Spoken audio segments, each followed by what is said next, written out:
రాజు గారు ఇప్పుడు మీ ప్రత్యర్థి మీ దగ్గర ఒకప్పుడు వైఎస్ఆర్సీపీ బీఫామ్ తోటి ఎంపీటీసీగా పోటీ చేసిన వ్యక్తి భర్త. ఇప్పుడు అంటే మీకు అంత క్లోజ్ గా ఉన్న వ్యక్తి ఇప్పుడు మీకు ప్రత్యర్థి ఎట్లా అయ్యారు? సహజంగా అక్రమార్జన అనేది చేసిన తర్వాత మనిషిలో ఒకసారి డబ్బులు వచ్చిన తర్వాత ఈజీ మనీ వచ్చిన తర్వాత మరీ ముఖ్యంగా ఎట్లా ఎట్లా అంటే రకరకాల ఆమ్, అంటే మొట్టమొదటిగా 2007లో రాజమండ్రి 1 టౌన్ పోలీస్ స్టేషన్లో మనం పోయి చూస్తే రికార్డెడ్గా ఒక ఎఫ్ఐఆర్ కనిపిస్తూ ఉంది. 42 మంది మాకు ఉద్యోగాలు ఇప్పిస్తామని, విదేశాలు పంపిస్తామని ఒక్కొక్కరి దగ్గర లక్షల రూపాయలు గుంజుకున్నారు. తిరిగి తర్వాత మాకు మొండిజాయి చూపించాడు, టోపీలు పెట్టి పారిపోయాడు ఈ మనిషి అని చెప్పి చీటింగ్ కేసు 420 కేసు పెట్టారు. 420. సో అందులో బోత్ వైఫ్ అండ్ హస్బెండ్స్ ఇద్దరిని కూడా అరెస్ట్ చేసి రాజమండ్రి 1 టౌన్ రాజమండ్రి సెంట్రల్ జైల్లో సుమారుగా 4 రోజుల పాటు రిమాండ్కి ఉంచారు. ఆన్ రికార్డ్ అంతా కూడా ఎవ్రీథింగ్. అక్కడి నుంచి మొదలుపెట్టి వీళ్ళ ఓనర్స్ ఎవరి దగ్గర అయితే వర్క్ చేశాడో కొంతకాలం ఇక్కడ నుంచి పారిపోయాడు, సెక్యూరిటీ గార్డ్గా పనిచేసేవాడట. ఏ కంపెనీలో అయితే పనిచేసాడో ఓనర్స్ ఇద్దరు సస్పెక్టెడ్ డెత్ అని, వాళ్ళ పిల్లలు లేరని వాళ్ళకి, ఆ తర్వాత ఆస్తులన్నీ కూడా ఈ పెద్ద మనిషి కొట్టుకొచ్చాడు అనేది చాలామంది గ్రామానికి సంబంధించిన వాళ్ళు దగ్గరగా ఉన్నటువంటి వాళ్ళు చెప్తున్నారు. దానికి సంబంధించి కూడా కొన్ని ఆధారాలు అవి కూడా చూపిస్తూ ఉన్నారు. అదే కేసులో ఈయన బ్రదర్ని కూడా అరెస్ట్ చేశారనేది కూడా చూపిస్తూ ఉన్నారు. దానికి సంబంధించిన కేసు వివరాలు కూడా చెప్తా ఉన్నారు. సేమ్ టైం అదే టైంలో బాబాగారి ఆశ్రమంలో కూడా కొంతకాలం సెక్యూరిటీ గార్డ్గా వర్క్ చేసినట్టు, బాబాగారి మరణానంతరం కొంత అక్కడి నుంచి కూడా ఏవో కొన్ని తప్పుడు పనులు చేసినట్టుగా అది తెలుస్తా ఉంది. మొత్తం మీద అక్రమార్జనే వచ్చింది, ఈజీ మనీ వచ్చింది కాబట్టి ఆటోమేటిక్గా ఇంక ఇప్పుడు ఈసారి పదవి మీదకి వెళ్ళింది బుర్ర. 4 ఫ్లెక్సీలు కట్టేసి సోషల్ మీడియాలో 4 ఇవి చేస్తే ఇంకా మనమే. ఎలా వచ్చింది టికెట్? ఎలా వచ్చింది? ఎందుకంటే రాజనగరం ఇంత చాలా కీలకమైన నియోజకవర్గం, ఇది ఎలా వచ్చిందంటారు? ఎలా ఇచ్చారంటారు? రాజకీయాల్లో ఎలా ఇచ్చారు అనే దానికి మనం ప్రశ్న చెప్పలేము. ఎందుకనంటే కందులు దుర్గేష్ గారు ఒక రకంగా చెప్పాలనంటే జిల్లా అధ్యక్షుడిగా పనిచేస్తున్నాడు జనసేన పార్టీలో. ఓసారి శాసన మండలి సభ్యత్వం చేసినటువంటి వ్యక్తి, సీనియర్ లీడరే. దాదాపుగా జనసేన పార్టీ ఆవిర్భావం నుంచి దాదాపుగా ఒక 2-3 ఇయర్స్ అటు ఇటు నుంచి కూడా పార్టీలో ఉన్నటువంటి వ్యక్తి.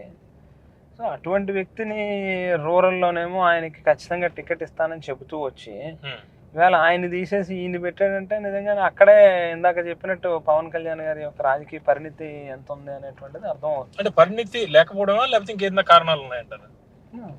బహుశా రకరకాల కారణాలు వినిపిస్తా ఉన్నాయి. ఆయన ఏదో డబ్బులు బ్యాగులు ఇచ్చాడని లేకపోతే ఇంకోటని.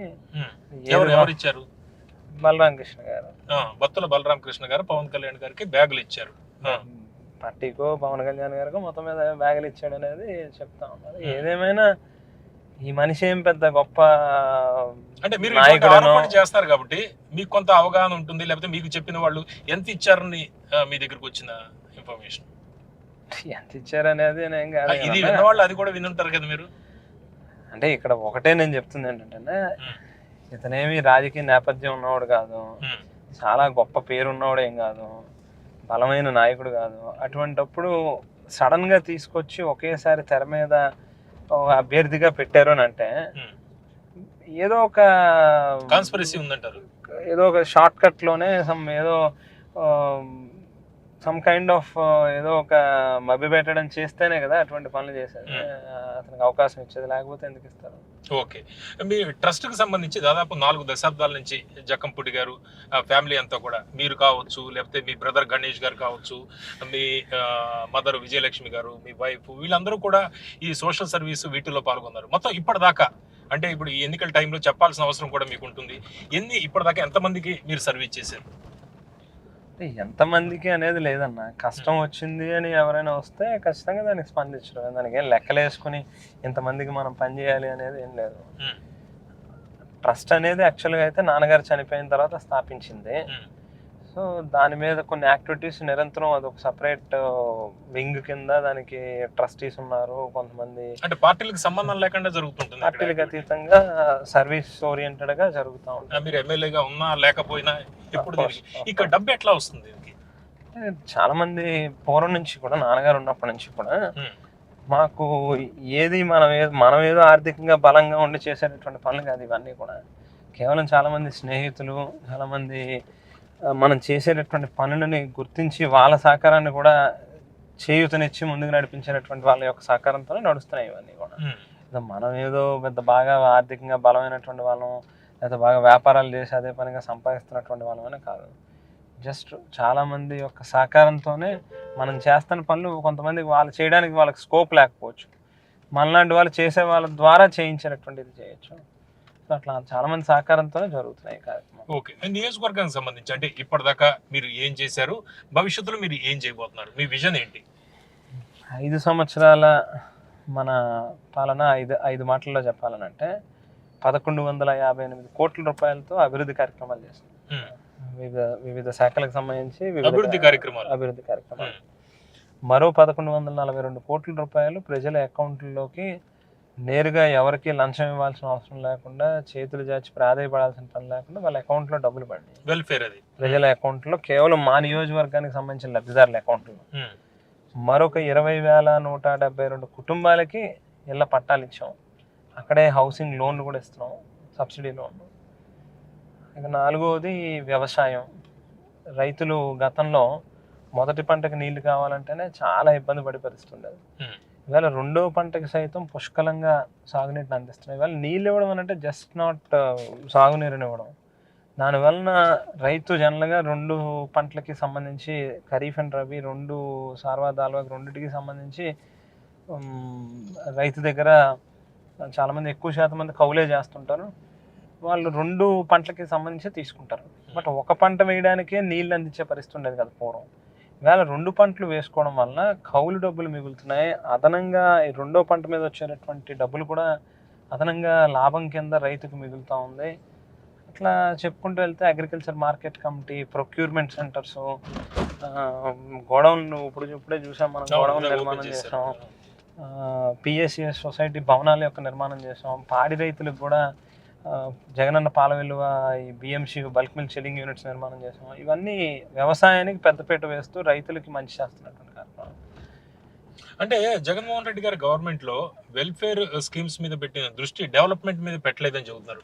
మీరేమో చాలా డెవలప్మెంట్ చేశాను, చాలా పెద్ద పెద్ద నెంబర్స్ చెబుతున్నారు కదా.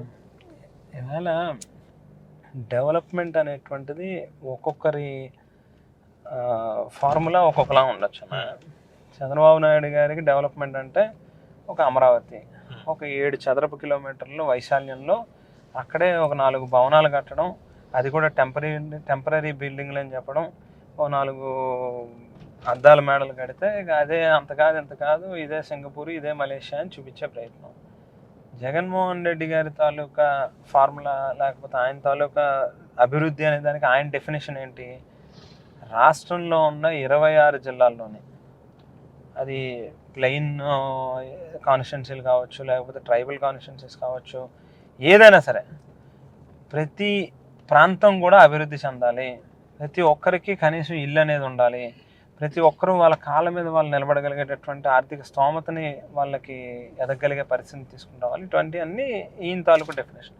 సో అందు గురించే సంక్షేమానికి అంత పెద్ద పెట్టినాడు. సంక్షేమాన్ని కూడా ఒక అభివృద్ధి కింద, హ్యూమన్ డెవలప్మెంట్ కింద చూశాడు ఆయన.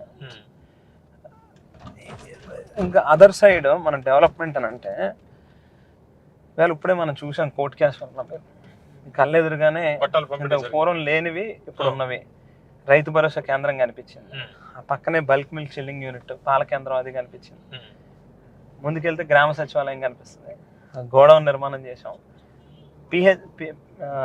ప్రైమరీ హెల్త్ సెంటర్ నిర్మాణం చేసాం. అక్కడే పాడైపోయి శిథిలా వేస్తారు, రేపు ఎల్లుండి పడిపోద్ది అన్న బిల్డింగ్ని పూర్తిగా తొలగించి నాడు నేడులో కొత్త పిహెచ్సి హాస్పిటల్ కట్టాం. అదే గ్రామంలో ఒక జిమ్ కూడా నిర్మాణం చేసాం. ఓహెచ్ఆర్ ట్యాంక్ కూడా మీరు చూసి ఉండాలి మనం ఆగిన ప్రెమిసెస్లోనే. సో ఇవన్నీ మరి డెవలప్మెంట్ కాదా?